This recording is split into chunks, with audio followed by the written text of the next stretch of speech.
Hello, everyone. Welcome. I am Marie and with Karima Zoom from the French Competence Center within the EuroCC project and with Pierre Aubert from the lab in Annecy. Together we organize the Grey Scott Thursdays and the Grey Scott School. So welcome to this new Grey Scott Thursday webinar. Today's session is part of a series of weekly webinars, each covering a key topic of the Grey Scott School curriculum and designed to take you step by step all the way to the Grey Scott Summer School.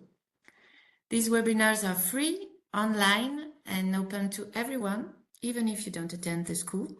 But if you're interested in joining the summer school or in sharing the training with your colleagues, by becoming one of our host sites across Europe, it's very simple. Just contact us. We'll put all the useful links in the chat. And if you enjoyed today's session, good news, we'll be seeing each other every Thursday. So if you like the format, please spread the word around you. It really helps us, and the more people join, the better it is for everyone. Today's webinar will be presented by Sébastien Vallat, one of the instructors of the Grey Scott School. And to introduce today's session and our speaker, we are joined by Pierre Aubert, the creator of the Grey Scott School and researcher at the Laboratory of Physics and Particles in Annecy.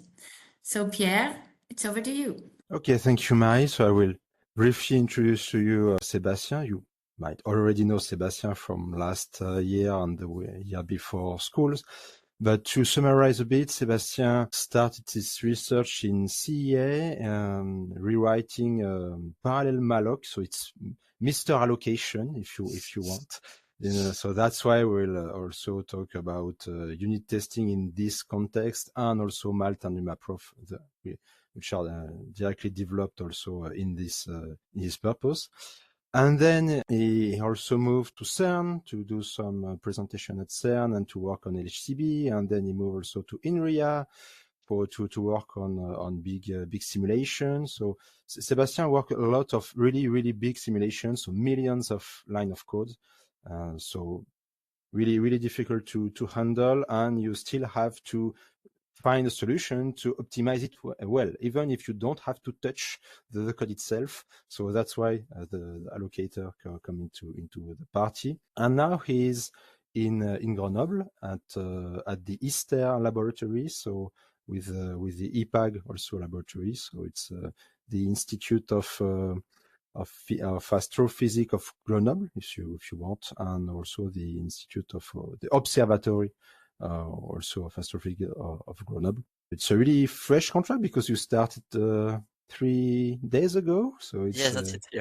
Yeah, it's a totally new story right now that you're starting. So we'll see what's going on. So that's why also we are in partnership now with CNRS and CA and no more with INRIA, because Sébastien is no more at INRIA. So now we will speak about unit testing and what about unit testing and what you can learn from it. So it's not about just testing if the value is right. You can get much more of that, and Sébastien will give you an overview of the power of the unit test. So Sébastien, it's yours. Thanks, Pierre, for the introduction. So we'll go for a unit test, discussing this as a philosophy and an help on our applications, and discussing also the human aspect of the unit test, because it's not only testing, as Pierre has said. What I will present here is a bit of feedback of 14 years of personal practice on this topic, from my PhD to the software engineering I'm doing now. And I will try to give the hints about what is interesting about this topic. For the plan, we will start why I started to make unit test, because I started at some point, and probably it's a motivation for what can be interesting for you on your path for this. A little bit of philosophy and motivation, why it's interesting looking on some problems in the real world, not in computer science, just to compare what we do in real life, and we might do differently in computer science sometimes. This is a bit the carrots of the presentation. We will move more on the technical topic, thinking about unit test methods, how it's working, my experience and feelings, how we feel the thing when we try to push this kind of techniques in a team, I would try to discuss a lot the human aspect of the unit test in this presentation, not only the technical one, because it's also one of the interesting points. So here it's mostly the glasses through which I'm looking this domain. To justify that it's interesting, I will try to give one example of timings to show that we gain in stability of our code, but also in times sometime, because otherwise we can have the impression that we lose time to win some human aspects, but no, we also win on the timings side. So why I started? Once upon a time, I made my master thesis in 2009 working in Linux kernel module about memory management, because this is my topic, as Pierre has said, at CEA. I was working for 5 months to develop my kernel module about memory management, and I wanted to validate that everything was working, so I tried to make my kernel module changing the memory management part of the kernel running in my full KDE session to validate that it's working well, which is a good test to stress the thing. And it was working well, so I was very happy in front of my computer. So at some point, my colleagues came to my office and we say, now we want to test the kernel module on the real numerical simulation, which was developed in the center I was working in. And this application was roughly 1.5 million lines of C++ code. So a huge application, not a simple one.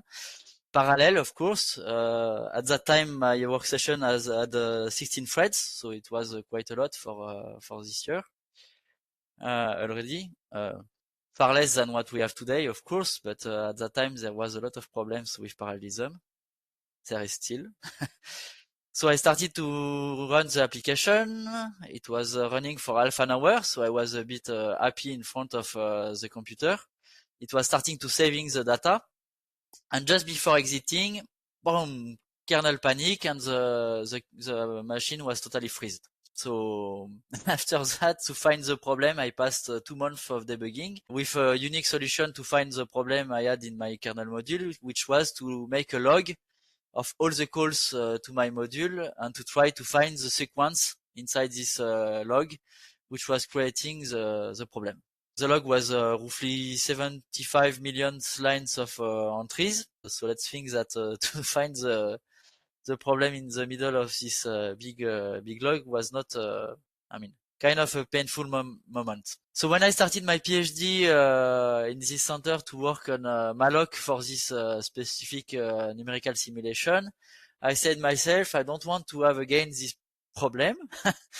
So I looked a bit on methodologies I learned at school, at university, because I also have a master in computer science. And I tried to make a unit test of everything I developed.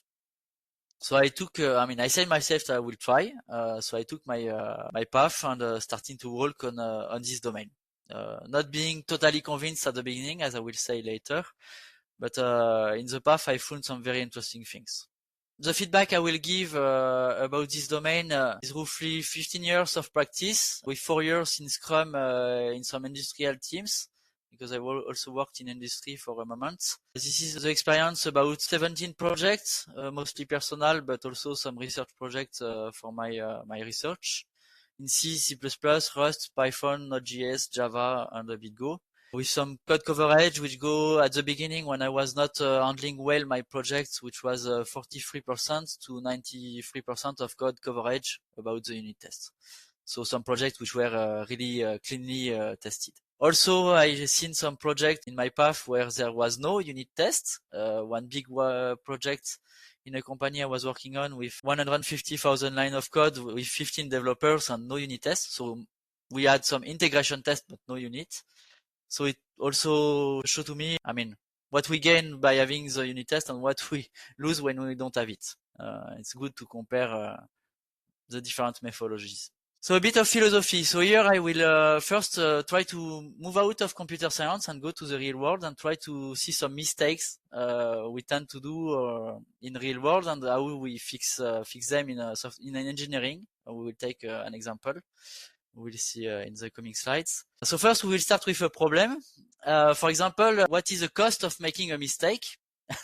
So you know that the Manhattan project was done in 1945 in Hanford. and the goal was to build some nuclear reactors at that time. For the historical context, the goal was to make it very fast. I mean, to make it quick, to be ready for what was planned. The problem is that the knowledge of the problem at that time was just bootstrapping. The people were discovering what were the limit of their domain. And there was at some point some waste to handle.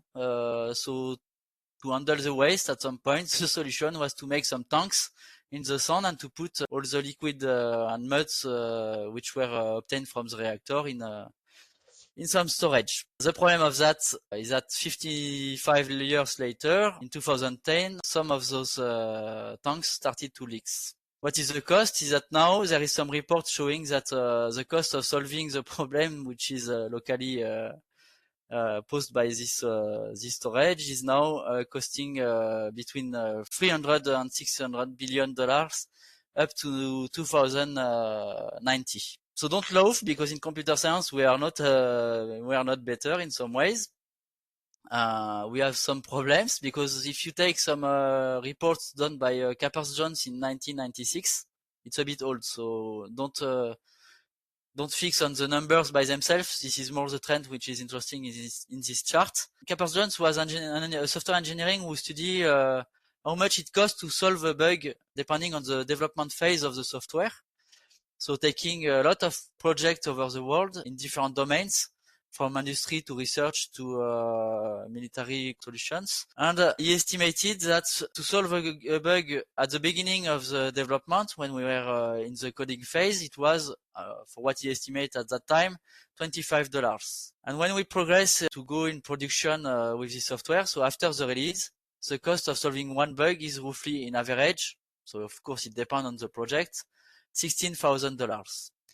I mean, what is interesting here is not the numbers by themselves, but the fact that this curve is an exponential, which means that you fix your bugs, of course, in a quicker way if you are in the development phase at the beginning of the development. But later you have exactly the same problems than when with the Manhattan project, is that you have a cost which is introduced by the fact that your software has become big and you less efficiently change some things in your software. This is what we will try to leverage a bit with the unit test philosophy, which I will discuss here, to try to temper the cost of solving a problem. And of course, to try to discover the problem as soon as possible. About the technical depth, we can say that on Linux, I made a small try last week to account the number of lines of code which is running your Linux software. So if you have a Linux installation, so here the Gentoo distribution, because I account all the necessary software to build also the software themselves. So I have in my Linux distribution, system plus KDE plus development tools plus some astronomy tools, 2000 packages, which represent roughly 400 million lines of code. So we see that in software, we have developed a lot of softwares, million lines of software, and how we can to sustain, to keep them valid, running, and safety in terms of security. So I will show that unit test is one way. There is also some others. The one I will discuss here is unit test. So thinking about unit test, I will first start with different domain. We will think where we are a car engineer. Sorry, I took a Renault, which is my car. And we will see if we want to build a car, how we will proceed if we are the gearbox engineer in our company. So there is different way to proceed. First way, we build a car and we build a gearbox. We put it in the car and we sell the car to the customer. Of course, if we use such a practice, the customer will not be happy, because we will probably encounter a lot of problems with the gearbox we have built. So this is not the correct way. Let's say that in software we don't do this thing, but sometimes as a researcher we try to make a prototype and then we give it to someone. So we are not so far from this. If we want to do better, we can use what we call the manual testing. So the goal is to test the gearbox we added in the car. So we build a gearbox, we build a car, and we take the student who just arrived in the laboratory. We give him the key, and we say him, now take the car and make Grenoble-Marseille, and tell us if the gearbox is working well. This is a kind of integration test, manual test. And we can tell to the students if probably he can listen a bit the noise of the gearbox during the driving. To use a stethoscope during the drive to this is not safe, don't do that. To try to hear if there is some noise in the gearbox. Let's say that in software we tend to have to use this methodology. How much of us in computer science or in physics research are developing our software, launching the software, and checking the output of the software to check that everything has been going in the right direction. So in research, we tend to be more in this kind of approach in, quite oftenly in practice.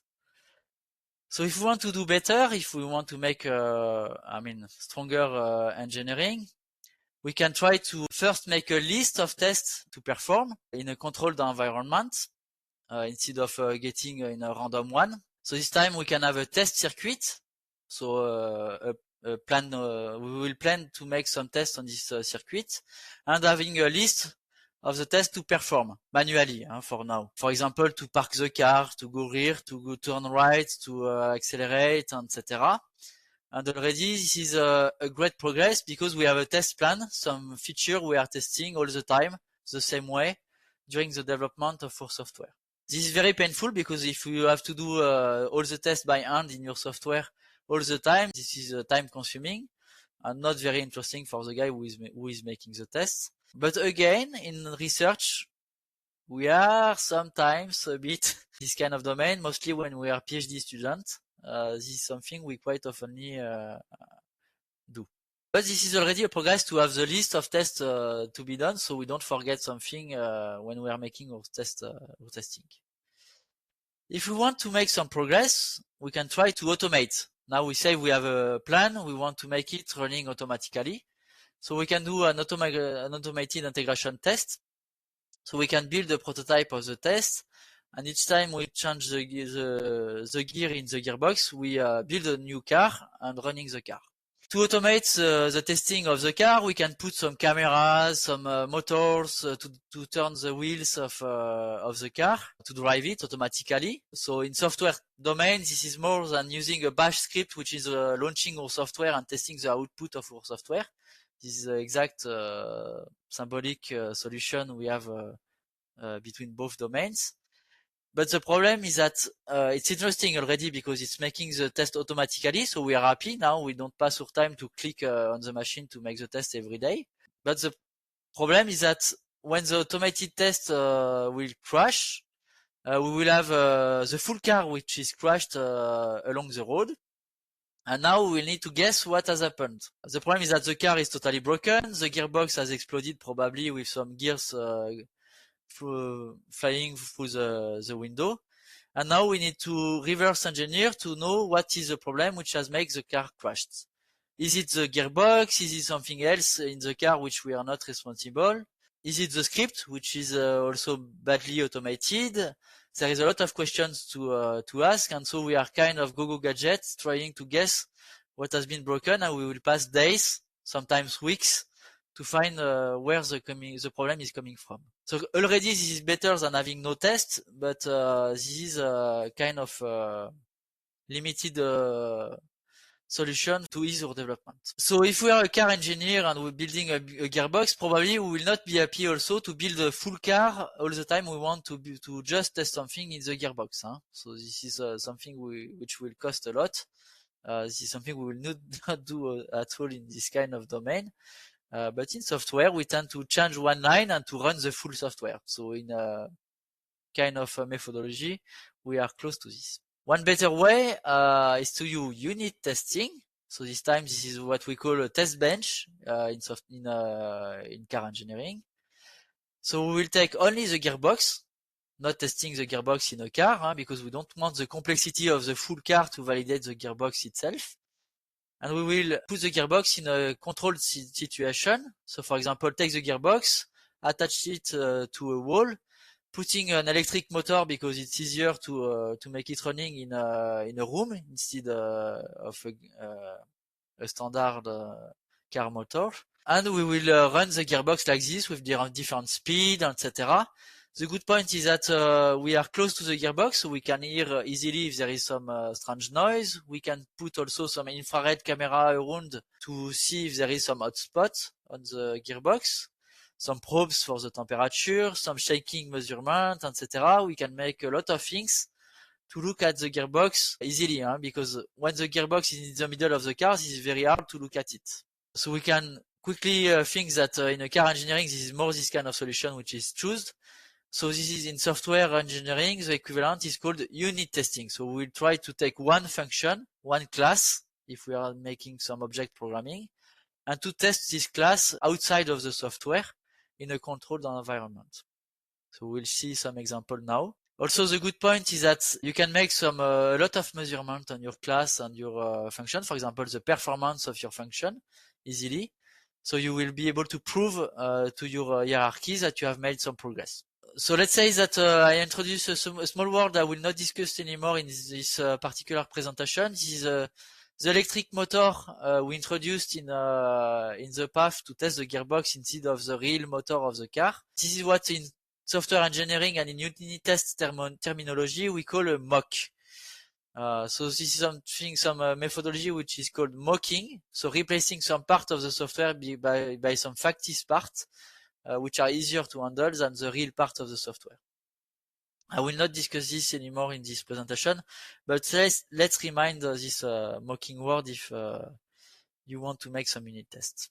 So notice the contiguous transition, because in unit test, I will first test one gear to test, for example, that the two of the gear are rightly done.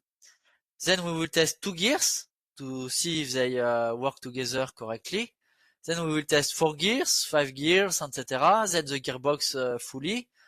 Then we will make an end-to-end test to test the gearbox in the car. And of course, we will need to test the car fully at some point. This is not to be removed, even if we make some unit tests before.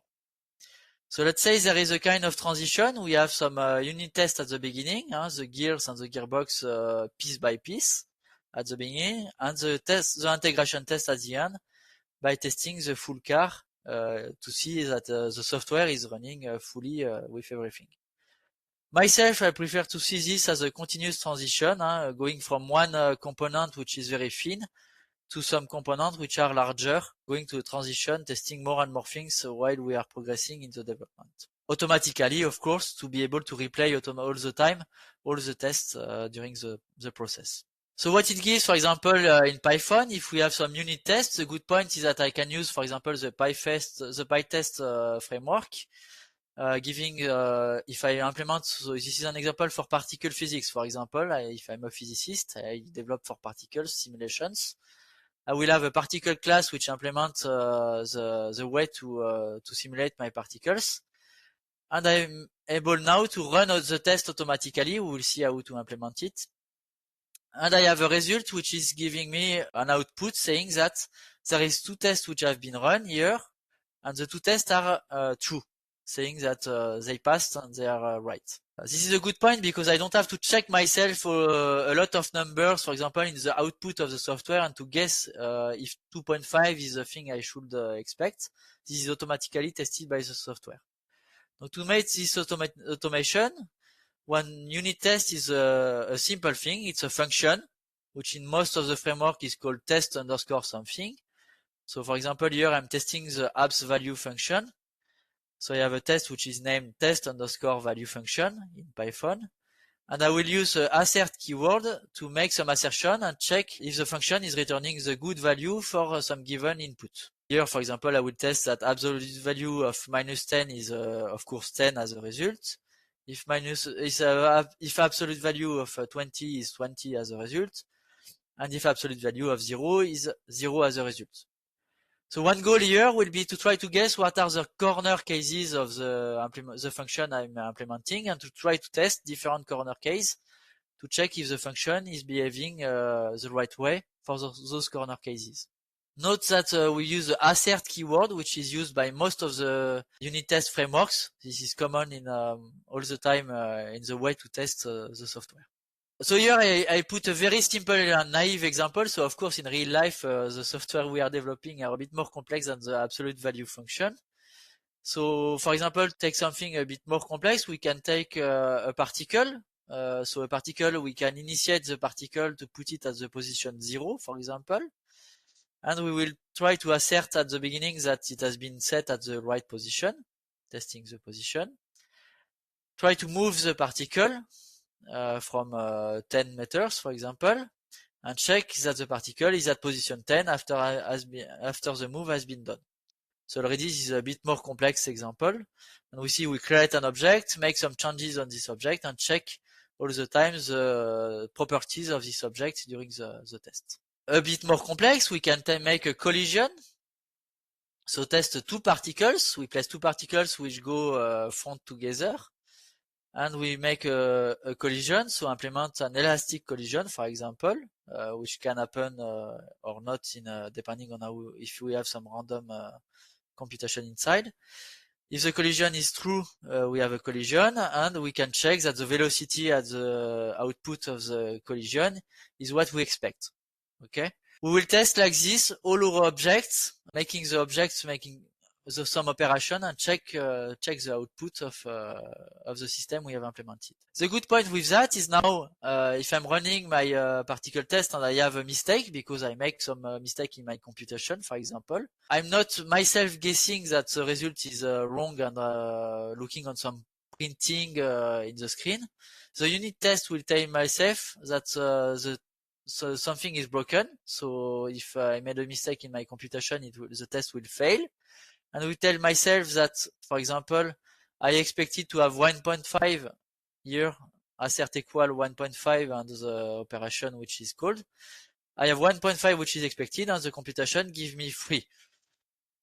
The good point is as a developer, when I see the numbers, most of the time I can guess what is broken in my software, but I have some information on what is broken. The good point is that I have this information now when I'm developing the code, but also in 1 year, when I will have forgotten what I did 1 year ago. So the good point is that I have some automated output which tell me what is broken in my software if I make some changes at some point in my software. In real life, I have a lot of I will implement a lot of tests in my software. So here is an example on one software I was developing in a company I was working in.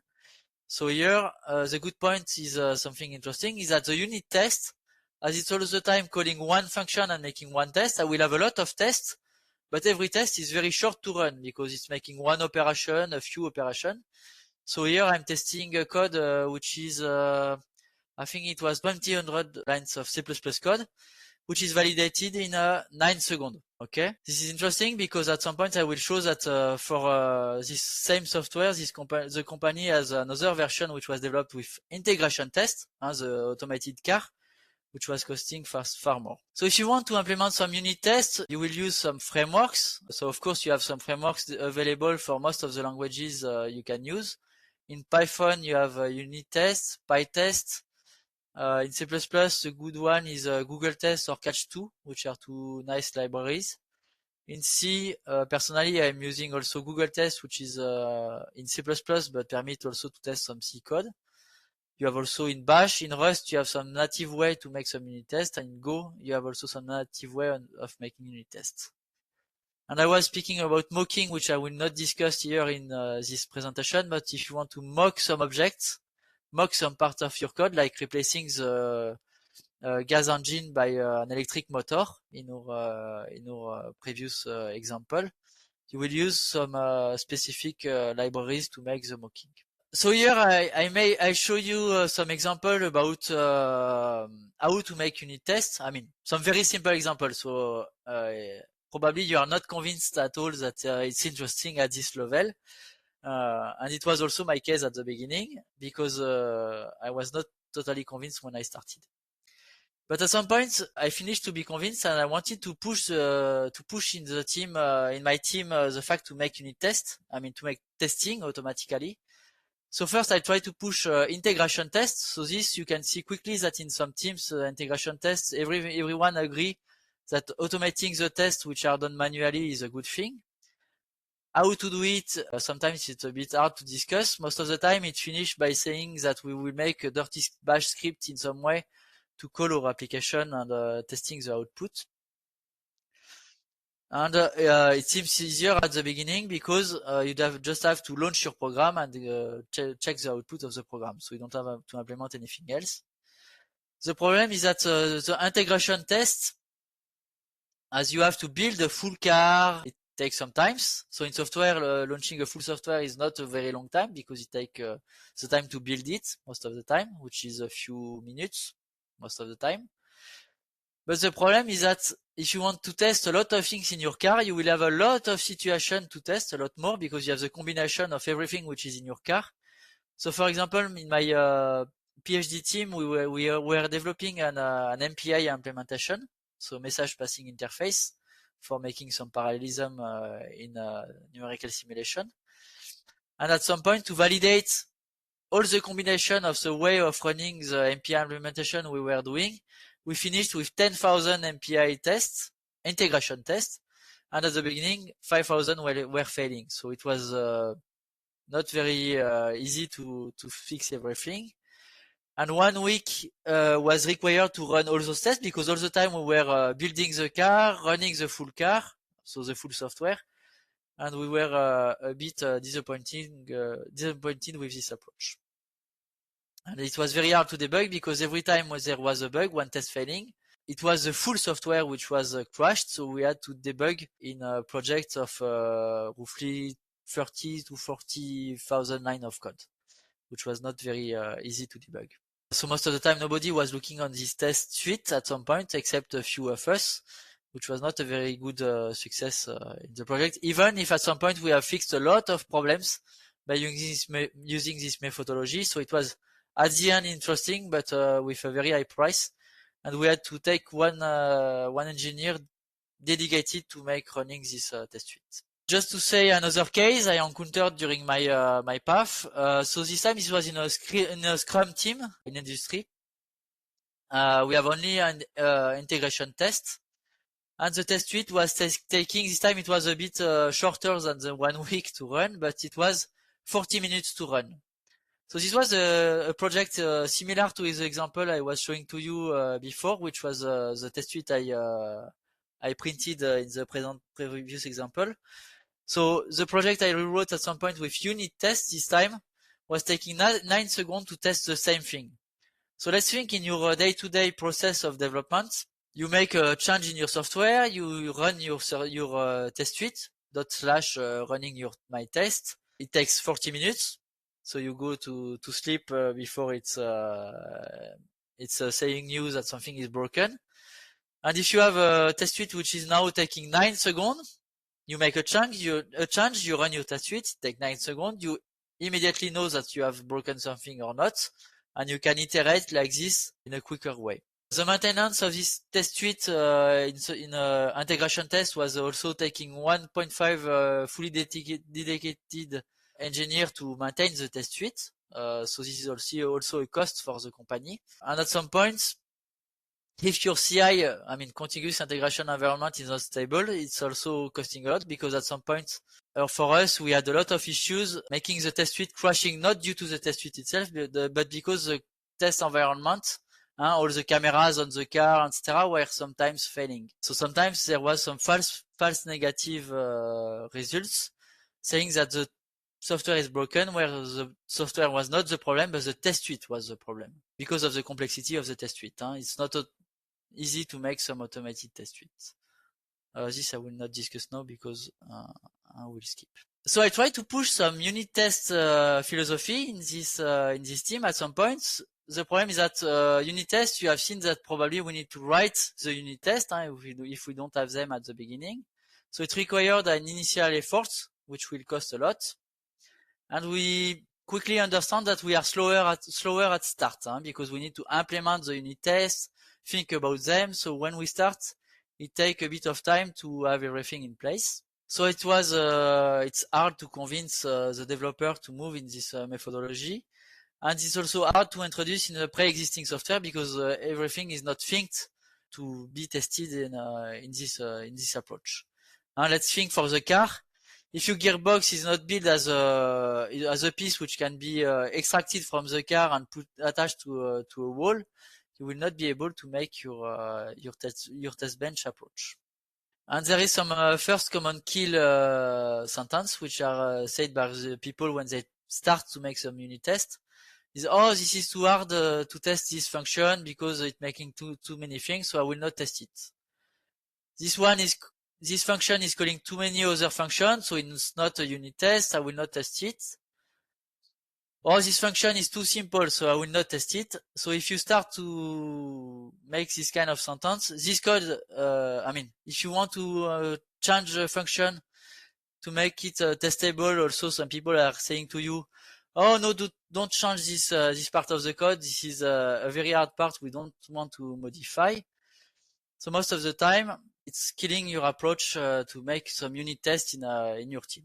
So let's say it's about unit tests. Myself, I was not convinced at the beginning, also because of this argument and because the simple example I have shown to you before was saying myself that it's nice to make unit tests in a simple part of my software, but my software, when it is complex, it's a bit harder to make the unit test. So I tried at some point to make the unit test, and my impression the first time was the fact that I was losing my time because it was hard to do. I didn't see the benefits, and I already had my code running, and because I already had one software which I took to make the unit test. The software was already running, so I had the impression to make nothing. Also, it was a bit painful because I was discovering that there is some bugs. So discovering that you make some mistakes is not a funny thing when you are doing this for weeks. So it's a bit like if some people are telling me to make a marathon, saying that it will make myself fine with my body. But after starting for making my marathon without knowing how to make it, after 10 meters, I was totally tired. The problem is that I was not using the good methodology the first time. I was not knowing how to practice unit tests. So it required to me to practice to learn how to make it well. So it was like making a processors with rocks. It's not running nicely. So if you want to make some unit tests, you need some discipline. So first you need to not limit yourself by writing a full code and then making unit tests. So saying that I'm making a POC, a proof of concept, and I will make my unit test later is not the right sentence. Because if you make a POC, most of the time, if you want to make the unit test later, first, your design will not permit to make the unit test because you didn't split it the gearbox, for example, nicely in your code. And because at some point you want, when your software is running, you want to move to do some other stuff. You will not want to stop to make only testing. Nobody is happy to make testing for weeks or months. This is a problem.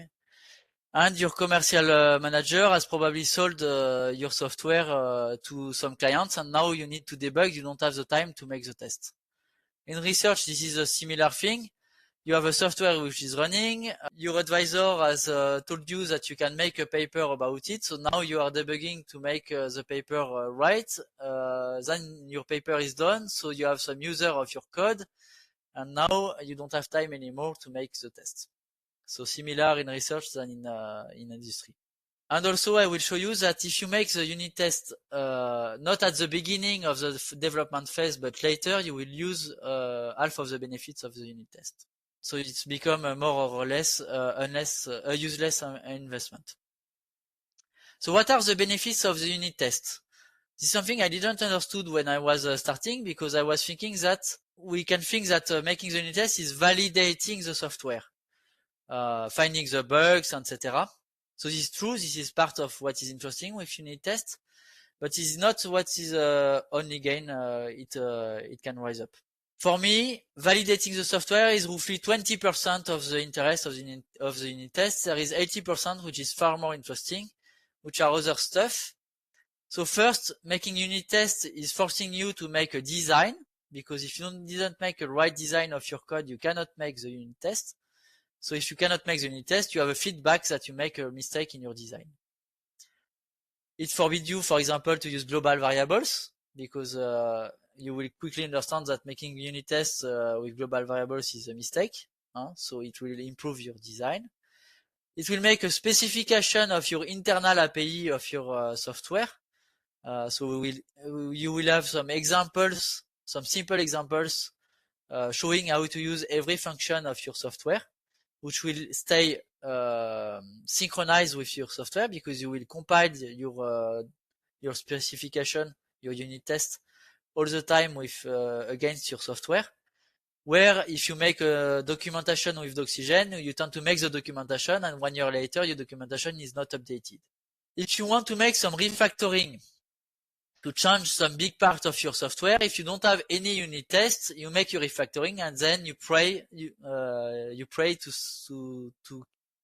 about your software to still run correctly. If you have some unit tests, you make your refactoring, you run the unit test, and it will report to you everything you have broken in your software. So you will know the situation and can evaluate if you continue in the refactoring or if you stop because it's too risky. Also, if you have some new developers which is arriving in your software, if you don't have unit tests, your student, for example, you will make a change in the software, will break something, will not notice it immediately, and you will notice probably 6 months later that a mistake has been done, which will cost a lot to fix because now you have not one mistake, but probably 10 mistakes you have not seen before, so you have many bugs to solve at the same time. Also, for the new developer, every time he's making a mistake, he has a feedback immediately because the unit test is telling him that he made a mistake. So you have a learning curve about your software, which is faster because he has some feedback all the time about the mistake he is doing, kind of immediately. Think about the new developer because when we are saying about a new developer, you are the new developer in 6 months because you forgot what you did 6 months ago. When you try to maintain a software for 10 years, you quickly understand that the mistake you make 3 years later without documenting or having tests is costing you some brain. Also, it removes one thing in the development process because if you want to develop a new feature, this is the funnel effect. You want to develop your new feature, which will take you, for example, 6 months to develop. During 6 months, you make some function, and you have no idea if the whole is working. As you don't have everything, your function, you are not pretty sure they're working. Probably you test them by hand in some situations, but you have no idea if you are going in the right way. With unit tests, as you are testing in a formal way all the steps you are doing, you are pretty sure that you are working, you are progressing. I mean, at least you are progressing in a safe way. So in your brain, it's also changing the way you are handling your development because you know that you are progressing step by step, which is easier also to keep motivated in the path. Because it's very hard when you progress for 6 months without being sure you are going in the right way. About QA, quality assurance. When you are developing a software and you want to sell it to a client, at some point you want to rush. When I want to sell to a client, this is also true in research because you want to make your paper or to run your simulation in a supercomputer, so you need to be ready at some dates. So you need to rush sometimes to make the final patches of your software. The problem is that when you make some rush in the software, you will make some mistake, of course, because you are rushing. So you are increasing the technical depth of your software. But the problem of the technical depth is that when you have several developers in your project, some developers will be more accepting this depth, and some others will be more, not happy with having depth in the software. So when you have some exigent guy, they will start to tell to the team that there is some mistakes, there is some red spot in the development of the software. If you don't have any unit tests, the technical depth metric is kind of the impression of the developer. I mean, how they feel the thing faced to the software. And as not all the developers don't have the same feeling, it can lead to some very hard discussion because there is no metric to justify that we need to make some stop and to improve the quality of the software. If you have some unit tests and half of the unit tests are broken, you have a metric to discuss to the chief of the team that we need to slow down and to fix the problem before continuing to make some new feature. This is true on research also, because in research we also want to make a new feature all the time. But if we have some metrics that will broke a lot of tests, we can probably justify to slow down for a month, for example, to improve a bit the quality of the software. It's also a discrete teacher because when you are making your unit test, if you fail to implement the unit test because you don't know how to call your function in a simple way, because your unit test is becoming too complex, it's also showing you that you are making a mistake. And you will see that directly when you are developing your function, saying that you are making a wrong design for your API, because this is what is important in a software. This is the API, not exactly the implementation. When you are making a software, the big part of the difficult part of a software is how you split your function, not too much how you implement them. So why it avoid to make a gas machine? I told you that it will improve your software quality, avoiding some complexity of the software. It will avoid you to go in the wrong way, forcing you to make keys, keep it simple and stupid. So let's think we are making the morning not keys function, a function which is too complex. You have, for example, a function on the morning. You will implement your function to take your coffee, to take out the dog, and to open the door of your garage to take your car. This is what you have to do in the morning. If you are a good computer scientist, you know that you need to split all those steps in some classes or some functions, and every function is doing one thing, not many.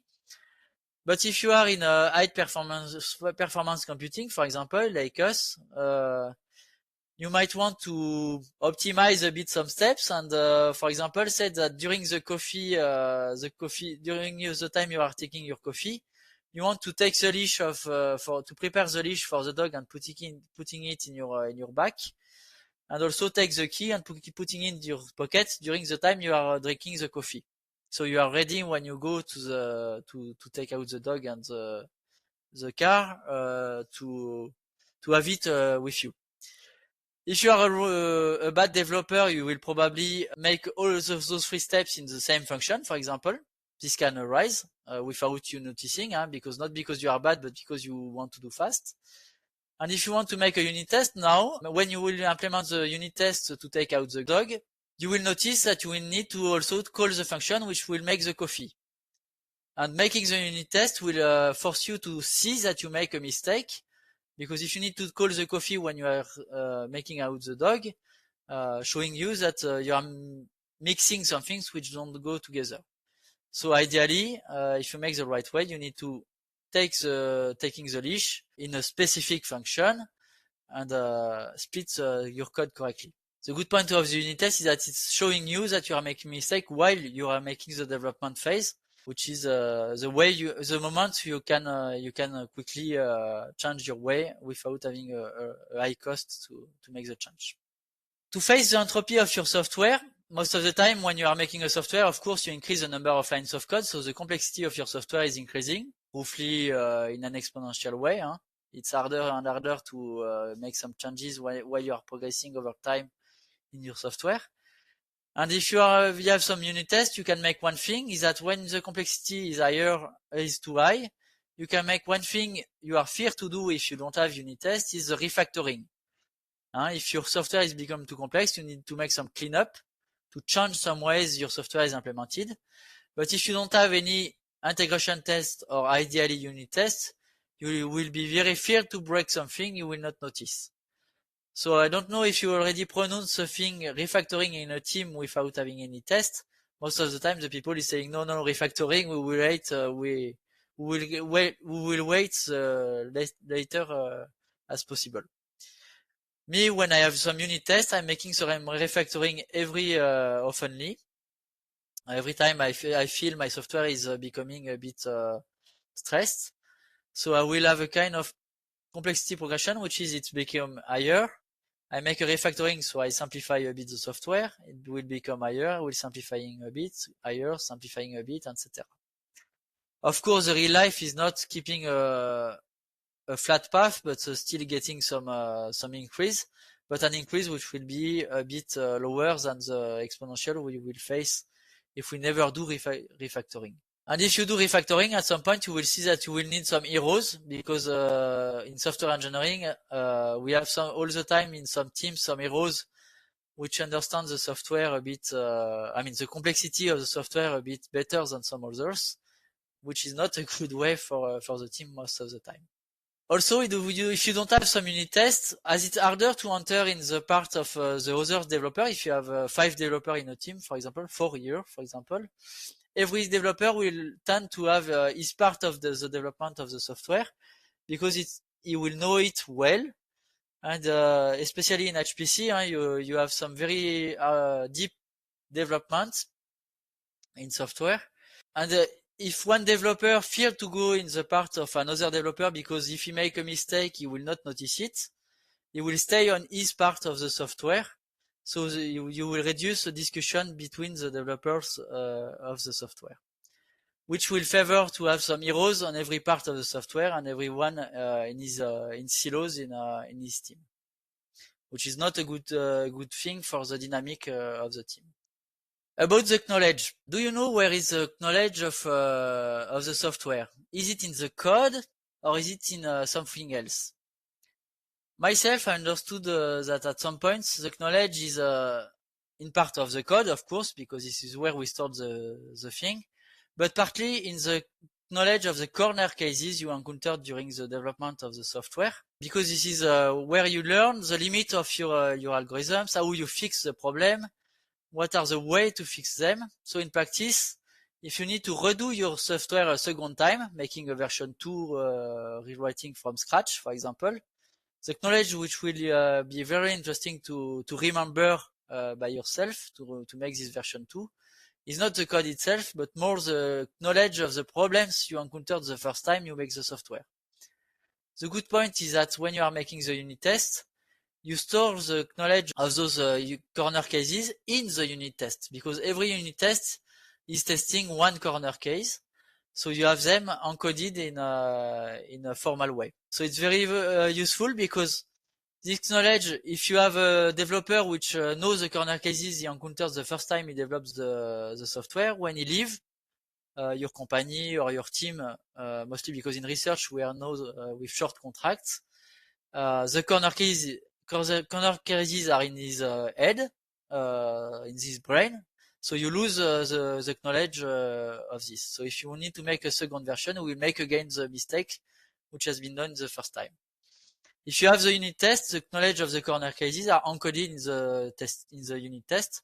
So it's a bit easier to say yourself you will make a second version of your software. Myself, I practiced that sometimes to rewrite the code I have wrote several years ago, and it's fairly easier with unit test to translate a new software in something new. So let's say, to give an example, for example, the memory allocator I was developed during my PhD was taking 1 year to be developed at some point. So I was also discovering the domain. I make some unit tests of everything in this memory allocator. So at some point I wanted to translate it in C++ just to see how to make it. And to get it working at some point, it was one month, not day to day, but mostly on my free time, instead of the full time for the first year implementation. And I tried to make a third implementation in Rust, which was taking me this time 2.5 weeks for the biggest part, and getting something running at the end. So if you implemented the memory allocator, you know that if you break something, it's very hard to debug. But the good point is that with the unit test, I was able to get something valid quickly with the first implementation, because I was knowing all the corner cases which were posing the problem when I make the first implementation. So it's a good point also to try to make some new implementation in other languages, which can not necessarily by keeping this translation, but sometimes to make some tests how it perform in new languages. You will sometimes now in research or in industry discuss about agile method, making some method which is not a V-cycle about the software development. Never do agile method or Scrum without unit tests, because those methodology are requirement for this for the technical validity of the development and the dynamic of the team, because in the V cycle you plan the software development from the A to Z phases of your software development, being sure where you are going. But in agile method, you never plan until the end. You plan for the next weeks only what you are doing. And if you don't have a way to refactor when you see that you are making a mistake, you will go directly to the wall. Or you are very lucky to not be screwed with what we develop. It's also an ecological argument, because I told you that with unit test, I have some short function to test. I don't need a cluster to running my test. I can develop them directly on my laptop. So even if I'm making some codes running on a supercomputer, I can validate everything I'm developing as the functions one by one directly in my laptop. I don't need to run everything on an HPC cluster. This is something I encountered when I was running at CERN, because the code was supposed to run on a cluster. And I wanted to validate everything locally to be also faster for the development. Also because we have seen that for the integration test, it was taking 40 minutes to run. So 30 minutes, you probably don't want to run the 40 minutes on your laptop because it will monopolize your laptop for a long time. So you request to have a cluster of development for the team, which requires some hardwares. If I have some unit test, probably one machine to run the unit test in the GitLab CI is enough. And you're running them in your laptop during the development is fine. This is what I was saying. If your CI development is taking 1 minute instead of 40 minutes, you will request less server resources to run your CI environment. I was saying unit test. So I'm not saying you should not do integration test, because integration test, of course, at some point, if you are making a car, someone wants to test the car fully. You don't want to sell the car with having testing only the gearbox separately. So myself, what I'm doing is I'm making kind of a lot of unit tests because they are cheap to run. So I'm making a lot of unit tests, a bit of integration tests, but less than unit tests because they start to cost more to run, and less end-to-end tests because they are costing a lot to develop and to run. So I'm making kind of multi-phase development, unit test a lot, integration test a bit, and a very few end tests to validate that everything is running as a whole.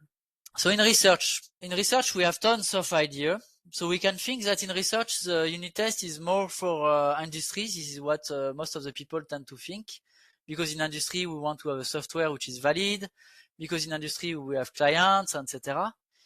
But in research, we have some other stuff. Is that in research, we have tons of ideas. We want to change your path all the time because we start one path and understand that it's not the right one. For example, in Python, you try something for your PhD.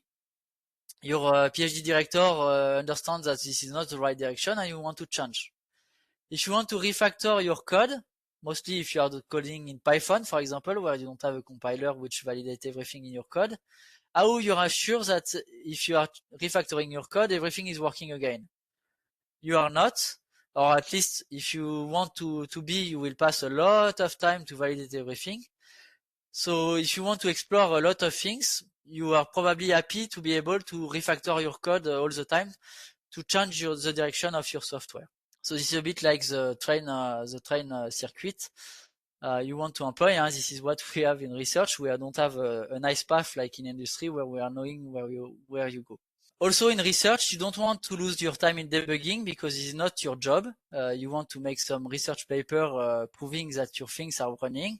So if you want to reduce the time of debugging, it's also a good thing, which the unit test is giving to you because it will show when there is a bug, where it is. Let me showing you a timing example. Because with what I have showed you up to now, you might think that it will cost more to make a unit test than what you gain in the end. So let's take the LHCb example, because when I was working in LHCb, it was to develop the data acquisition system of the experiment. So we needed to handle 40 terabytes of data per second going out of the detector with some different network technologies, with a code which should run on 500 servers to send some data to 3,000 others. So a very complex code to run in parallel.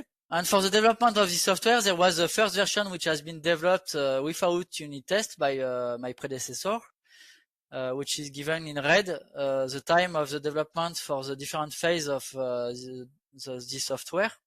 So the core development has been made 5 months for the core development for the initial, for the first version without unit test. 3 months for the libfabric driver support, so network support for the first version, 5 months for the TCP version, and for the Infiniment Verbs version, 11 months for the first version. For the second version, which I rewrote with unit tests, we see that we gain some time, 3 months for the core part, 1 month for the libfabric driver, 4 months for the TCP driver, and even for OmniPath, a very big gap for the development time. We can say this is due to the fact that the second version we already had the first version, but this is not only that. In practice, we can see that we gain also on the human aspect, because for the TCP driver, for example, I didn't make the implementation myself. The version 1 has been made by a network expert, which was implementing the driver support in the software. Where for the second version, thanks to the unit test, as it was easier to develop, it was developed by a student which has very few knowledge in C, C++, and networking. And even with less knowledge, he was able to develop the second version faster than the first version. Because when he was brokening something in the software, he always had the unit test which was saying something is broken, and we will be able to progress very fluently. For the Infiniment Verbs also, it was done by a student dedicated to this development, which was also knowing a lot about InfiniBand, which is a very hard network to develop, because he made a simulator in a previous internship on this technology. Where for the second version, it was developed by someone who has no knowledge about nor MPI, nor RDMA, nor InfiniBand, and he was able to make the implementation, but make it far faster than the first implementation. Also because he had some unit tests to say him every time he was making a mistake. This same student has made the OmniPath implementation, which was faster, and he was able to make some failure recovery in 2 months. So failure recovery of a software making some networks, this is something very hard to do in practice, but thanks to the unit test, we were also able to test everything on our laptop, to disconnect and reconnect the software in a kind of simulation in the unit test to validate that everything were right. So we were able to gain some time in the development by using this methodology and not losing too much. So we can see that making unit test is not making you losing time, but winning a bit. So of course you will lose a bit of time at the beginning, but you will win at the end. So let's say as a conclusion, my rules about the unit test is it depends on the language, but I allow me for 2 or 3 weeks to code without unit test because I want to make a prototype. After 3 weeks, I stop myself, I make the unit test for everything I develop, and after that I continue my development by making all my unit tests. If you know that your project will last for more than weeks, try to make your unit test from the beginning. This is better because otherwise you will avoid to lose your time to make the unit test in the middle. By experience, when you are making some unit test, you are a bit slower for 1 or 2 months at the beginning, where you lose a bit of time to make to understand how to make the unit test for your case, to make the infrastructure to run them, etc. But after those 2 months, you will be faster. You will see that in a unit test domain, you can measure the coverage of your code, how many of the lines you implemented are covered by the test you implemented. So in Python, the good thing is to reach 90%. This is the best you can reach in practice. In C and C++, it's harder to test every lines. So you will reach, if you reach a coverage of 80%, you are already very, very good. So let's say that if you are beginning, if you reach a coverage of 70%, you are already in a good situation. No way to try to reach the 100% situation. This is not possible, and this is not good also to try to make it, because at some point you will try to make too many tests, which will cost you far more than what they brings to you. My goal when I'm making unit tests is try to have one unit test per function or per class to prove that I'm able to test this class. This is what is important, is to validate that I'm able to test the thing more than to test all the corner cases I have for everything. If you have an existing software, as I said, this is very hard to test, to introduce some unit tests on the part which is not done for that. So what I can recommend if you don't know how to make some unit tests and you have an existing software is to take the leaf functions, so one at the bottom of the call stack, which are calling nothing, and to try to unit test them. This is a good part to learn how to make those unit tests and to see if you can go up smoothly time to time. And next time you will make your software, try to unit test from the beginning, so to have everything unit tested. Let's say that if you have unit test also, you will see that you will ease your discussion between the team because you understand the situation of your software, as I said, about the quality of your software. You will take less time to debug, so you will have an easier discussion between you as a developer and your code, and as the quality of the development of the discussion between the team is also passing through the code. When you are making some patch requests, if you have some unit tests, it will be easier to validate everything than if you have nothing to review the patches of your colleagues. You will have a more fluent discussion between the developers. And now, if you have a better code quality, you will also have less difficult discussion between your developers. So let's say as a conclusion, we compare to the real world engineering and see that in software we tend to make some development more as a manual test. Mostly when we are doing PhDs, we are doing the manual test in your software. It's better to use some better engineering, as we have seen. We have seen that the cost of making the unit test is also the cost of making some integration tests. If we don't think about it, can cost a lot. For example, with the example I was giving, about 40 minutes against 9 seconds to validate the software, or even a week. So it's absolutely not nothing in long term if you are using the wrong methodology. In research, this is also good to explore many algorithms, because this is what we want to do, to change many times your software. You want to be fluent with your code and not to pass your time in debugging. So if your unit tests are helping you to show you the bugs you have and to fix them quickly, you will be faster to make your development and making your research. And in terms of human aspects also, you win some things because you are more fluent to give your code to your colleague to get some feedback with others. Also because in research, most of the time, as you are there for 1 year, 3 years, or something like this for your PhD, when you let your code to the next guy, he has the list of tests to get more knowledge about how to validate the code when he take it when he arrive. So be patient and look in the dragon of the eyes. This is not easy at the beginning. It takes time to learn, but I hope I convinced you a bit about using unit tests in your methodology. Thanks.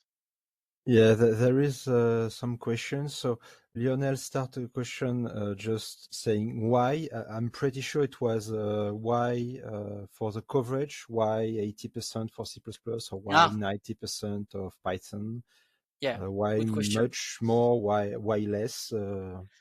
Yeah, good question. Thanks for posing the question. So for the coverage, you can say ideally in theory you should reach 100%. So be able to reach 100% and to be able to have a unit test accessing to every line of your software is very hard, because for example you will have in your code some if and else statements for handling some errors. So otherwise you will need to be able to make in your unit tests to test every errors, to generate every errors to access every line of your software. And the difference between Python and C comes the fact that in Python, as the language is more generic, you have less error management if and else most of the time than in C++. For example, in C++, due to the if and else statement, because you are calling more low-level programming functions, you have more errors to test and to handle.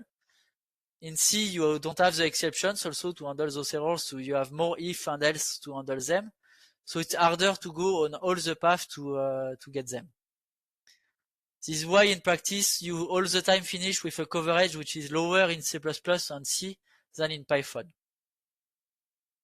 And maybe there is also a problem of the size of your project. If the project is really small, maybe it's much simpler to reach a good coverage, and if it becomes bigger and bigger, maybe it's more difficult and you don't want to. Yeah, but you can make some project as big in Python than in C++ in practice. Alors, it is true that in real life you will not make 1 million line of Python, where you do 1 million line of C++.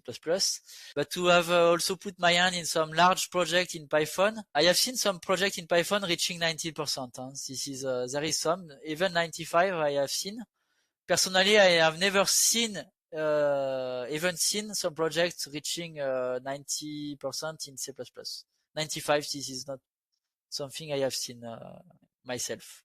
For my own project, I'm able to reach 90% in C++, but already this is a lot of effort to get that. Where in Python, this is easier to reach the 90% in practice. Okay, Lionel asked also, what is an existing software? So an existing software with really bad implementation test? Not really bad, but if you have a software you developed during your PhD, for example, for 3 years, without making unit tests, because you don't know about it, or your advisor were not pushing you to make that, or saying to you to not make that. This happens also sometimes. You have a software, you have no tests. This is the case of most of the research software. And so the only way to validate your software is make manual launching it and looking at the results. If you want to introduce some tests in such a software, this is very hard, because in this kind of case, most of the time you didn't think the splitting of your software, the sub part of your software are not split.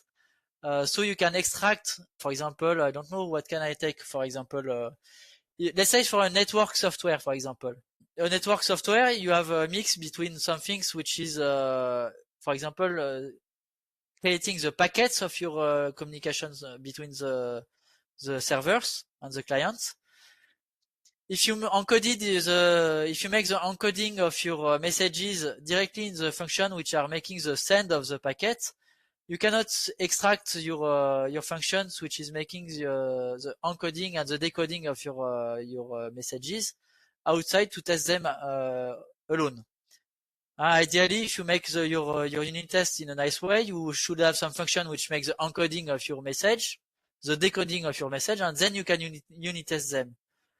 In a software where you mix everything and making the encoding plus the sending on the network, you cannot make some unit test easily, because you merge everything in one function.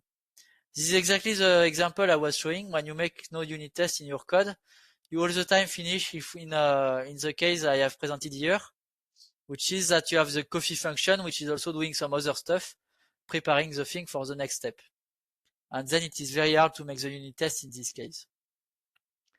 Okay, so Dorel is happy. Chantal, thank you for the talk. A question from Jules. Thanks for the great presentation. Would you recommend unit tests, whatever the size of the application, even small one, a few thousand lines? Also, what about tests in existing code which are more script-based?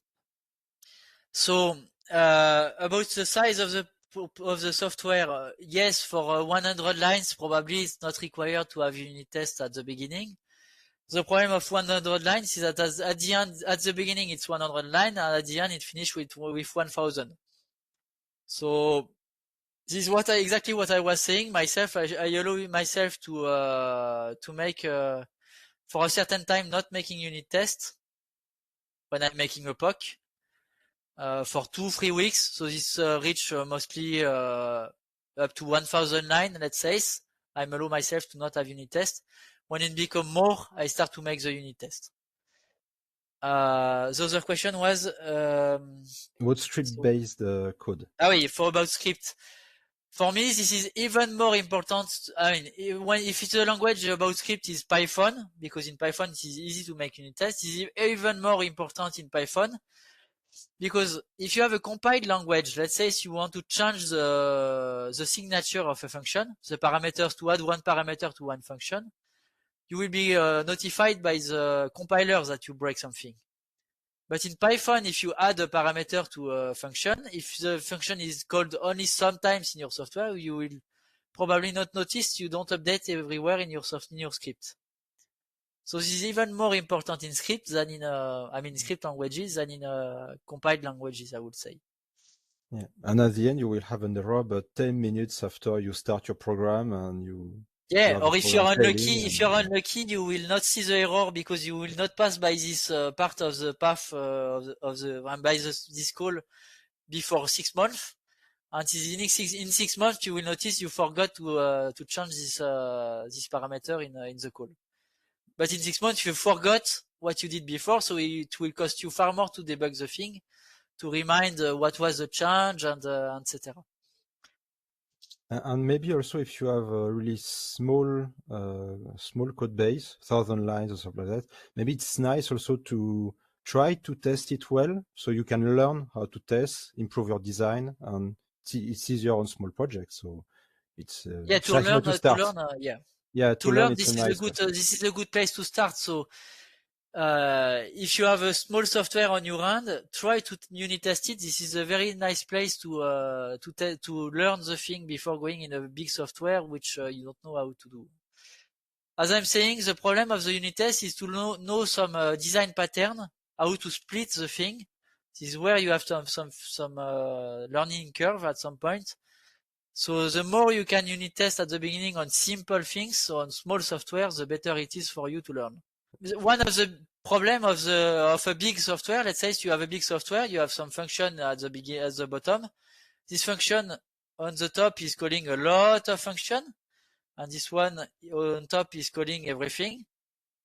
So this is exactly like the gearbox, the car. If the car is here you have the gearbox, which is composed of many pieces.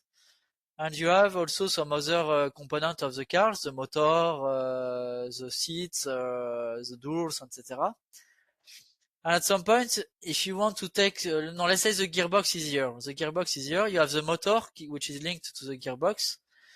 What I was saying about mocking at some point is that if you want to simplify your test, you can replace the fuel motor by an electric motor to make your test simpler. And because if in your test you need to initialize to make the test of the gearbox, every time you are making a test you need to initialize everything of this, you will have a very complex test which can fail due because some complex things happen here. So you can mock the gas motor by an electric motor to get a simpler thing in your test to test the gearbox. This is the complex part which will arise when you are making a big software. So this is why in a small software you can start because you have only some low level functions. Okay, a question from Olivier. I heard about programming or object programming. We test generally the public part of the API. So how it's possible to get 100% or 90% of coverage?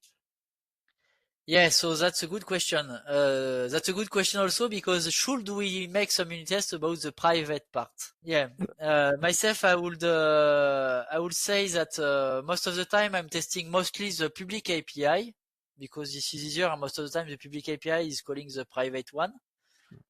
If your classes are become too big, so very complex, and you think that you should unit test also the private function, maybe you can try to do that also.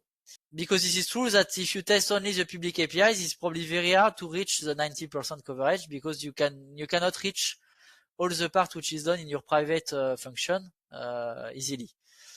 The problem is that in C, C++, etc., you need some tricks to be able to unit test the private function.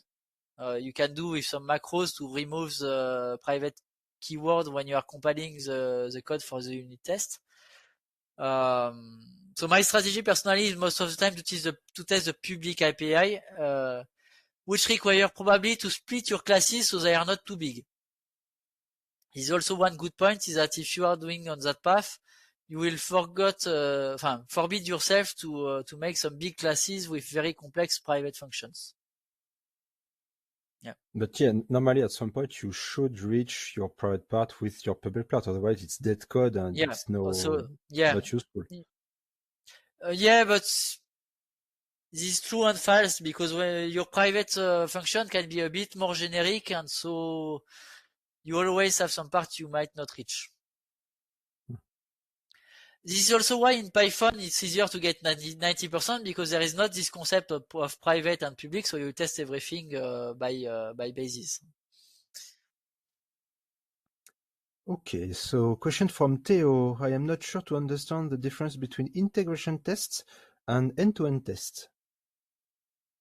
Yes, this is the same. So let's say the integration test for me is when you are testing a lot of components together, and when the people are saying end-to-end, let's say this is very frankly to use.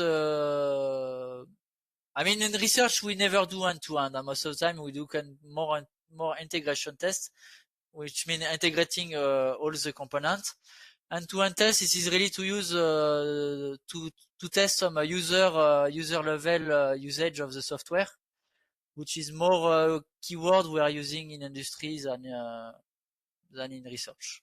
I don't know where in which domain you are yourself. Me, I personally don't see too much the difference between both. I know that in industries they like to make a segregation between those two domains. Also because sometimes in integration, for me, in the integration test, we are using some tools, and in end-to-end tests in industries, there is some particular tools also we are using for making that. Or maybe also to give an example, you can say that if I have a project A running with project B, I can do an integration test with A and B. But then for the end-to-end test, maybe I will have A, B, C, D, E, and because it's a big project at the end, and you don't want to have everyone at the same time for integration test, it's too much. So you can split maybe A with B, C with D, and in parallel, and then you have one end-to-end test with everyone. We can take the gearbox example. For example, in the car, let's say the unit test for me, this is the gears in the gearbox. 1 gear, 2 gear, 4 gear, etc. We have an integration test, which is the gearbox by itself, and the end-to-end test, this is the gearbox in the car, which is exactly the example Pierre was saying, with all the components A, B, C, etc. I mean, the motor, the wheel, everything in the car, which is around the gearbox. For a physical experiment, for example, this is the software which is making let's say the telescope, for example. This is a software which is testing everything in the pipeline. The part which is taking the data, the part which is reconstructing the data, the part which is storing the data, and the part which is making the analysis. So each part has its own integration test separately, and we can test the full pipeline, which is the end-to-end test. Okay, question from Julien. What's your feeling about mocking? Do you use it often? Is it important? In what cases, for example? Yes, so mocking is very important because at some point you always have a software which is a tree of function calling them and calling their child and calling their child. The problem in unit testing is that while you are working in the bottom of the tree, it's easier because this function is calling mostly nothing. So it's an easy way to test. But this function already, you will see that to make the unit test of this function, you will need to initialize everything which is required for this function, for this function, for this function, for this function, for this function, and this function. And if you want to make a unit test for this function, you need to initialize everything. And every time you will need to initialize more things, it will make more lines in your unit test, which means that at the end, if you don't do mocking, you will finish with a unit test which has, I don't know, 4,000 lines of code, 1 line of test, which is the assert at the end, plus 300 lines of initialization. which is not interesting at all. Also because in the end, if one thing is crashing, you will have to, all your tests will fail if they are calling all your software. So as long as your software is making classes which are composed of classes, at some point you want to cut this complexity. Like for the car, when you are making the car, you don't want to, making the gearbox, you don't want to have to initialize a gas motor every time you want to test your gearbox. It's far too complex. So I'm using the mocking very oftenly, yes. To give you some other example, because we use also that a lot in the team for real-time analysis. So basically, every time your software has to interact with other softwares, so maybe you have networking, you have database, you have computing with the GPU, whatever, and you don't have that in your CI because you don't want to start your client, your server, and it's horrible, and you have to wait, and it's really long, in fact. Mocking that will save you a lot of time. For example, in the analysis, what we mock also is the time. We mock the time, so every time we have to check what time is it, and maybe there is latency or stuff like this. You don't need to wait for 30 seconds to have a 30-second timeout. You just say, okay, it's 30 seconds later. What do you want? What do you do? Does my software react well? And so it's speed ups also all your tests if you do that. This is exactly what I was saying for the networking example for LHCb. For the handling of the disconnection. If you lose a connection in your network, if you want to simulate that in hardware, you have to manually you have to shut down your network card, etc. If you mocked the network in your software, you can simulate easily the disconnection by just disconnecting the thing in the mock and moving in a fast way, an easier way also to make your test. Or maybe you remove a package and then there is a missive package. What do I do?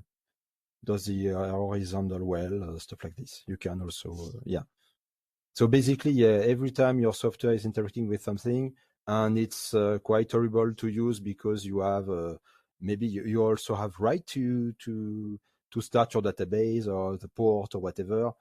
You mock and everything is nice. And also with networking, you can replay a full sequence of packages without any latency. So you don't have to wait 10 minutes for the whole story of your test running. You can say, okay, I will do the same, but in 1 second. So you can test the same functions, but much quicker. So it's also nice to have that, especially if you want to test hardware, cards, stuff like this. It's really, really powerful. Question from David. Thank you for the presentation. I have a design question for scientific computing C++ code. What would you recommend among the following options? So, wow. Or maybe it's better if you have a look. So first, I have unit test in separated test folders. Second, I have unit tests within the source code folders. Okay, so you can do the same, Rust-like or C++-like. And three. You mean where to place the tests themselves? Right now, I would suppose, I have unit test as private method in C++ class file. There is no specific dedicated file for testing. Unit tests are integrated into the source code. But then so for the test myself, I create. If this is how to organize the test in a software, I follow mostly the way to make my software. Most of the time is splitted in a component. So I have a component. I have some subdirectories with many classes in one directory. So I create one test directory in each subdirectory. So my unit tests are close to the file they are testing, but I make in C++ I make a specific file for every a file for the test and a file for the implementation. So I have both.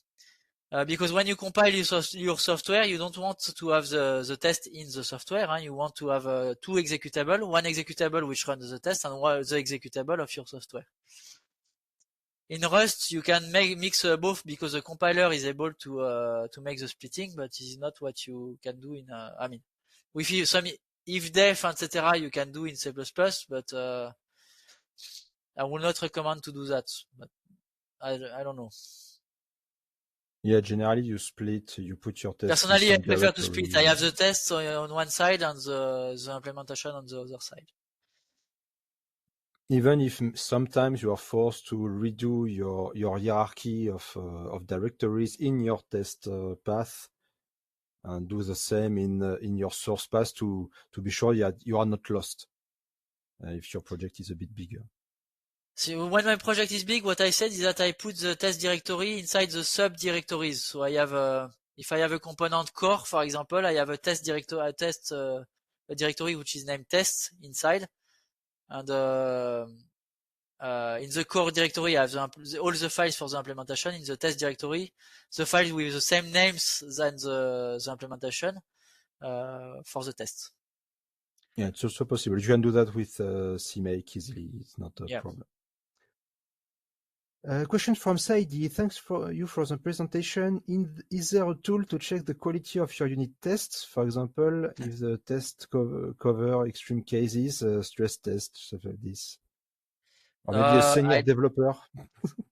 I don't know. I don't know some tools. I mean, for the coverage, you have some tools to display the coverage. So you have. But this is up to you to judge about your software what you did. This is something which is a bit not a metric, which can be applied generically. About the quality of the test, I would say myself that a test is good if it's short. If you have some tests which start to become long, which I mean become far longer than your screen, or 2 times or 3 times, let's say 3 times longer than your screen, is that it's saying that your test is too complex, so you made some mistakes. So you should simplify your API to be able to split your test in some simpler approach, or to be able to build your to have some builders to build the component you need to have for your test, the dog and the coffee and the garage, with some shorter lines. This is for me the criteria. Yeah, and also, as you said, Sébastien, most of the time you want your test to be nice to debug and give you all the feedback necessary to see what's going on and what is the problem, what is the expected values. And so you don't have to develop something to interpret the result of your test, in fact. Yeah. So you don't have to spend time to say, okay, I want this result. I get this one for this and this reason. So I get all my feedback and I can go ahead. Don't remind that the goal of your unit test is that you write your unit test, for example, on the month 2 of your development, and let's say 5 years later the test is broken. One quality argument is, do you understand the test 5 years later? Because you didn't touch it for years, and when it's broken, you need to understand quickly what happened. It should not be like the car, the GoGoGadget problem I was saying before. The problem of the integration test is not too much to develop the integration itself, but when the car has crashed, is to find what is the root of the problem which has made the car crashed. So the goal is that when the unit test has been crashed, you should understand in a few minutes what is broken. This is what is saying the quality of the test.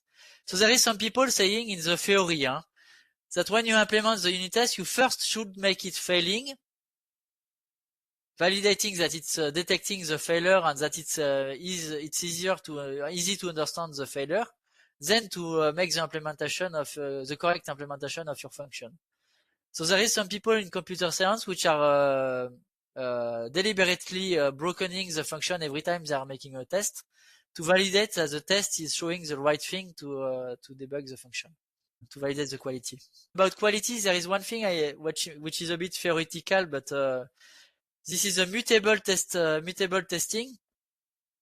This is there is some software which are able to generate some mutation of your program and to see if one of the tests is seeing the change. So if you make one change, for example, you make an equality comparison in one if statement, and you replace it by superior or equal, for example. This one test is detecting the mistake. So you can make some software which are generating various mutation of your software and checking that your unit tests are popping up the failure. So some people are doing that. So myself, I did once just for try. This is interesting to find some mistakes here.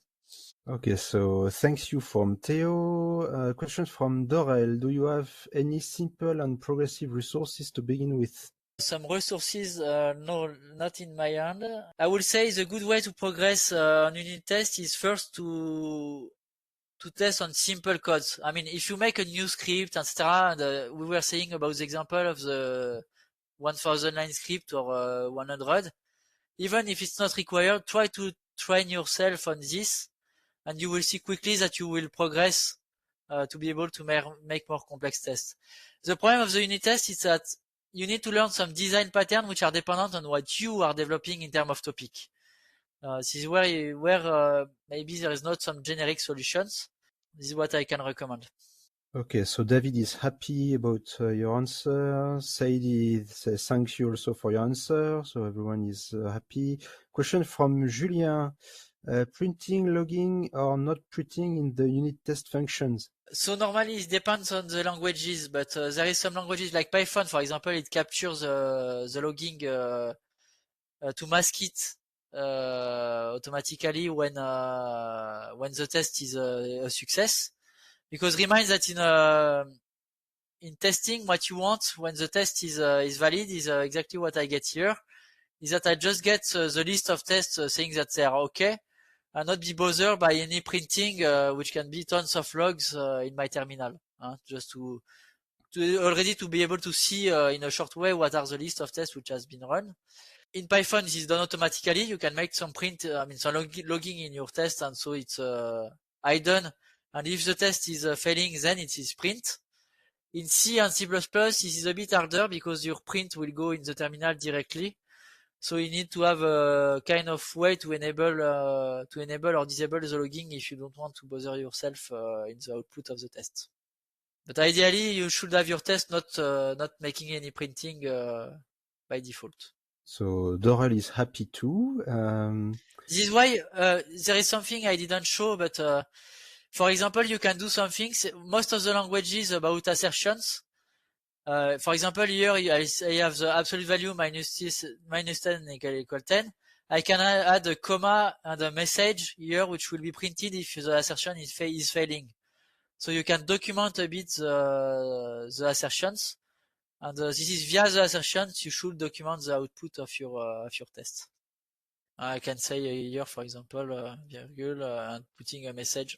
Yeah, well, with some quotes which are. Imagine a double quote here. Imagine a double quotes. Yeah, I should have. And this message will be printed if there is an error. And as if you are in Python, of course, you can print some values. If you have some variables in your domain, my var directly. You have the same in C++ with the Google Test Framework. You have the same with many frameworks. So most of the time, the logging is done via the assert function directly to document the test. Don't be afraid also to put some comments. I didn't show in the example, but to put some comments to explain what the test is doing. This is important also to help, to have also, what is important is the name of the test. From the name of the test, you should understand when the test is failing, you should understand what you have tested. So the choice of the name of the test is very important. This is where many things happens in practice. Yes, because so typically, which corner case? Yeah. Because when the test will fail 10 years later, for example, you will need to understand what was the test doing. Ideally with the name, if it is rightly done. Okay, so Amira says thank you for this webinar. Julian, thankful for the webinar and answer.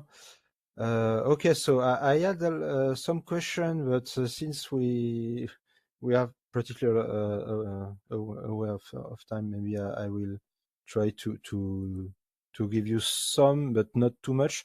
One point also, which is really important with unit testing compared to classic integration test, you will have also less stress and less your team will not be anxious also about the testing, because if you have a really big integration test, and everything is broken, and you know that we'll pass months to debug it because it's really badly done, because it happened. Unfortunately, it happened. Everyone will be anxious just before the test.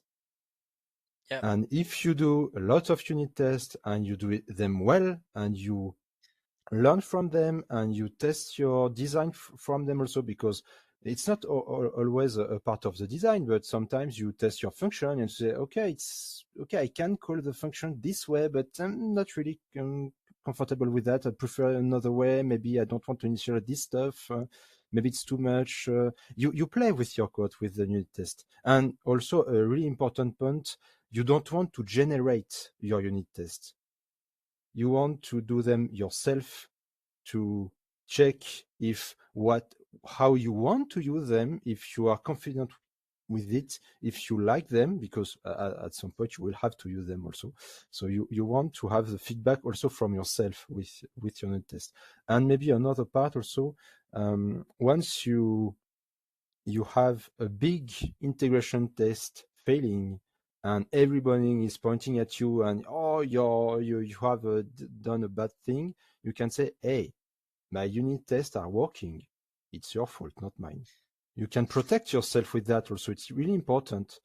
Question from another question from Lionel. And if procedure create complex objects, for example, multidimensional tables, or write a file, you can also test the content of the file, or you can, or maybe you can also simplify the output. Yeah, that's a good question. That's a very good question, because oftenly you have some classes generating a lot of data. This happens quite oftenly when you are making physics research. The point is to make the test the corner cases you are testing in the test, the simplest as possible. So for example, let's say you have a numerical simulation about, I don't know which phenomena. Try to use a very thin mesh, short mesh, to not have too many data, so you can read them easily and validate that they are correct. Otherwise, there is some things you can do also, is to compute some average or sums of the output, and encode that as a result. Or you can have a reference also. You can have a reference file also. The problem of the reference file is that every time it depends on how oftenly the result will change over the development. The problem of a reference file is that sometimes if you change oftenly the result, it becomes a nightmare. It becomes a nightmare to update So reference file, it's fine for some things, but in unit test, I try to avoid it as much as possible. Ideally, your data should be computed in a simple way as much as possible, so it's automated and you don't have to yourself update things all the time. But I have sometimes some reference file also in my project. This is the case. Probably during the school I will show an example with Malt. The thing is to minimize the effort you have to do when you make some changes in your software. I mean, when you are making a refactoring, you will have to update a lot of tests, which will cost you.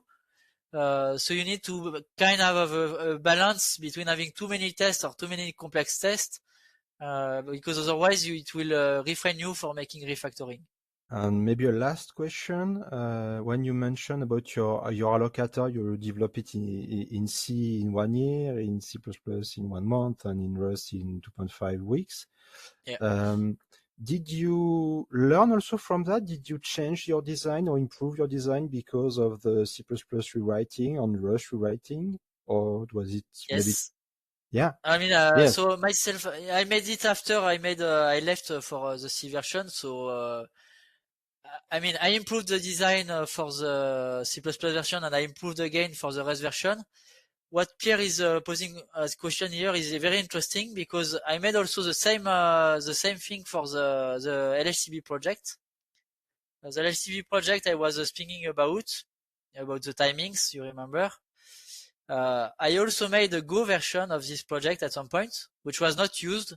But the fact that I made the exploration in the Go language, I was able to see some different design. I was able to implement, at some point I made some try to re-implement a third version of this software in Go, which was fast to do because I have the unit test for everything. In practice, it was for the core part plus some networks driver, it was 2 weeks or something like this. And as Go was a bit more strict on some aspect, or has a different way to express some things, I was able to see that, for example, my way to express my multi-threading with Flux was the wrong way. And I reused the Go design I tested to port it back in the C++ version. So I was able, by making this exploration in 1 week or 2 weeks of another language testing, not to get a production version with this prototype, but to improve my core version, which was in C++. So having the test is also opening the door to make this kind of exploration, because I know that I will not pass 1 year to make the prototype, so I'll make it on the corner of a table for a few weeks. And I was able to improve my core code even if I get the original one.